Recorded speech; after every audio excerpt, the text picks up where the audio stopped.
Hello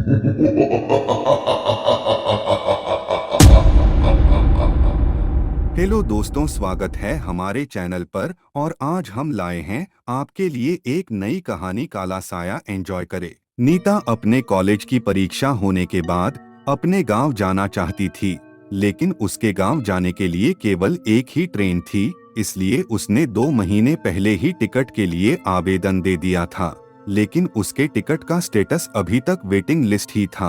अगले दिन उसका सफर शुरू होने वाला था, जिसके लिए उसने कुछ खाने पीने की सामग्री और रास्ते में पढ़ने के लिए एक नॉवल खरीदा, जिसका नाम था ट्रेन का भूत। दरअसल नीता को भूतिया कहानी पढ़ने में बड़ी दिलचस्पी थी। वह अक्सर इसी तरह की बातें किया करती थी, इसलिए ज्यादातर विद्यार्थी नीता से बात करना पसंद नहीं करते थे। नीता को भी अकेले रहना पसंद था, इसलिए किसी के बात करने न करने से उसे कोई खास फर्क नहीं पड़ता था। दूसरे दिन नीता रेलवे स्टेशन पहुंच जाती है, लेकिन अभी तक उसकी वेटिंग लिस्ट क्लियर नहीं हुई होती है। नीता सीट न मिलने से परेशान होती है।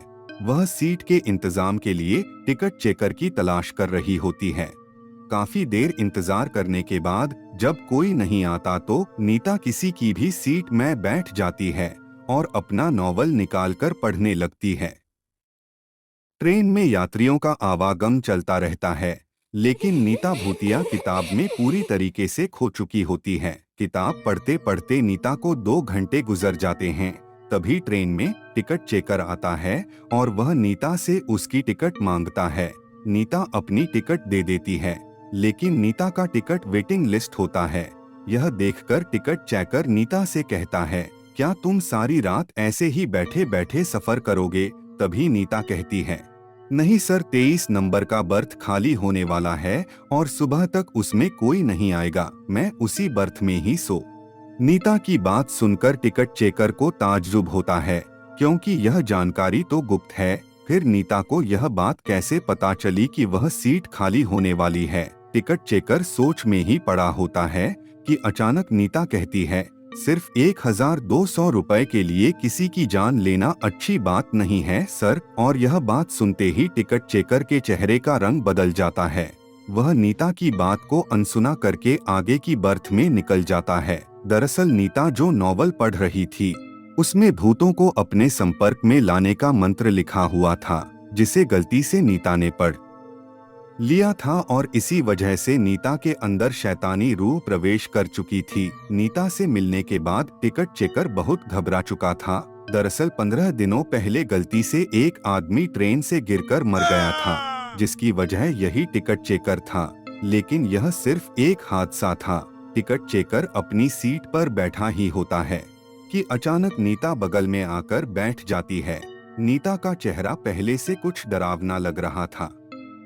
उसके बाल बिखरे हुए थे और आंखों में काजल फैल चुका था। नीता देखने में ऐसी लग रही थी मानो कोई डरावनी चुड़ैल हो। नीता को देखते ही दहशत की वजह से टिकट चेकर बेहोश हो जाता है। कुछ देर बाद जैसे ही टिकट चेकर को होश आता है तो वह रस्सी के सहारे बाहर लटका हुआ जोर से चीख रहा होता है।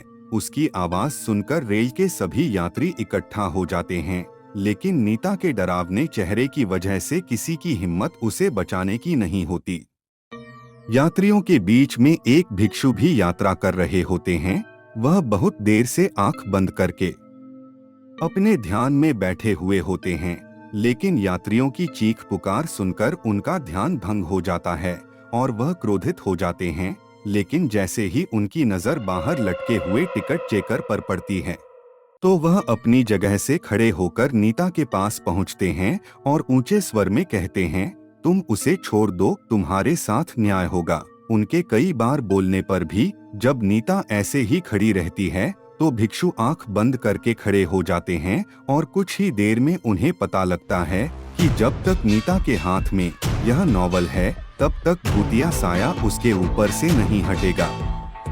भिक्षु अपनी बुद्धिमत्ता से नीता के हाथ से नॉवल छीन लेता है और उसे ट्रेन से बाहर फेंक देता है। नॉवल का संपर्क जैसे ही नीता से दूर होता है तो वह बेसुध होकर ट्रेन के अंदर गिर जाती है। लेकिन इसी बीच टिकट चेकर, जो कि ट्रेन की खिड़की से लटका हुआ था, वह नीचे गिर जाता है। इत्तेफाक से उसकी जान बच जाती है, लेकिन उसे जबरदस्त शारीरिक क्षति पहुंचती है। भिक्षु नीता को अपने काबू में करते हुए रेल से नीचे उतार लेते हैं और उसे उपचार हेतु अस्पताल पहुंचा देते हैं। रेल पुलिस की टीम टिकट चेकर को मौके पर जाकर इलाज मुहैया करवाती है। वह भूतिया नॉवल इंतजार कर रहा है अपने अगले शिकार का, और इसी के साथ रेल की भूतिया दास्तान कहानी समाप्त हो जाती है।